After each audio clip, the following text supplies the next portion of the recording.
Every dentist has been there. You've just finished a great consultation. The patient seems interested in treatment. They hit you with the 3 sentences that stop the case cold. If your case acceptance rate isn't where it needs to be, this video is going to change that. I'm going to give you the 3 most common things patients say that kill dental case acceptance, why they say them, the word-for-word responses that keep the conversation moving towards a yes. This works for implants, Invisalign, any case presentation. Let's start with the one that you guys hear most often, the one most practices handle completely wrong. Objection number 1, I have to think about it. Now, every dentist has heard this. Most of them nod, hand the patient a brochure, and watch them walk out the door, never to be seen again. Here's what I have to think about it actually means. It does not mean that the patient needs more time. It means something wasn't addressed during the consultation.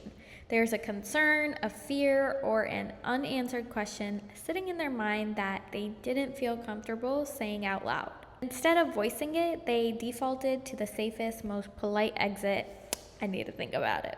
Do not let them leave without smartly digging deeper first. The response that works is, of course, I completely understand. Can I ask, is there a specific part of the treatment or investment that you'd like to think through? I just want to make sure you have everything you need to feel confident in your decision. That one question reopens a conversation. Most of the time, the patient will tell you exactly what's holding them back. Once you know what the real objection is, you can actually address it instead of watching another case walk out that door. Sometimes it's just fear of the procedure. Sometimes it's just the cost. Speaking of cost, that brings us to objection number 2. I have a full patient objection cheat sheet for those situations inside my free dental community. Link is in the description. Objection number 2, it's just too expensive. Now, if you work in dentistry, you're going to hear this one weekly. It's part of the game. It's important we resolve this as soon as possible. To be honest, this one makes most dental teams freeze. They either immediately start discounting, apologizing for the price, or backing off entirely. All 3 are the wrong move. Here's the truth about handling the cost objection. When a patient says it's too expensive, they are not necessarily saying they can't afford it. They're just saying the value hasn't been made clear enough yet. Price only becomes an objection when the patient doesn't fully understand what they're really getting, and more importantly, what they're losing by not moving forward. The response that works goes like this. I completely hear you and want to be transparent with you. The investment reflects the level of care, the experience of our team, and the transformation you're going to experience. More importantly, can I ask you something? You mentioned earlier that this has been affecting your ability to eat comfortably and your daily confidence. How much longer are you willing to live with that? Now, you are not discounting, you are not apologizing, you are redirecting their focus from the cost of treatment to the cost of doing nothing, their everyday pain. When a patient connects their daily pain to the decision in front of them, price becomes a much smaller obstacle. If there's still pushback, offer financing options as a practical bridge, not as a desperation move, as a genuine solution. We do have financing options that can make this much more manageable monthly. Would that be helpful to explore? 2 objections down. The third one is the one most practices have 0 answer for.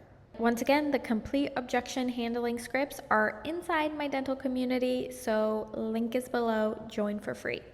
Objection number 3, I have to talk to my spouse. Now, this one feels polite, feels reasonable, and it is only if you handle it correctly. Most practices just say, of course, take your time. They let the patient leave. Now that case is gone forever, not to be seen. Here's what's actually happening. The patient is interested, they want the treatment, they don't feel empowered to make the decision alone. Either because of the financial commitment or because their partner has been a part of their previous health decisions, or because they genuinely want buy-in before moving forward. That is completely valid. What is not valid is letting them leave without a structured next step. The response that works is absolutely. This is a big decision. It makes complete sense to loop your partner in. What I'd love to do is schedule a follow-up call or appointment where you both can be present, either in person or even on a quick call, so I can answer any questions that they might have directly. That way, nobody is making a decision based on secondhand information. Does that work for you? Now, what you've done is you've kept the momentum going. You haven't pressured them. You haven't dismissed the objection. You made the next step easy, logical, and respectful. You've prevented the case from going cold because the partner heard a different version of the conversation at the dinner table.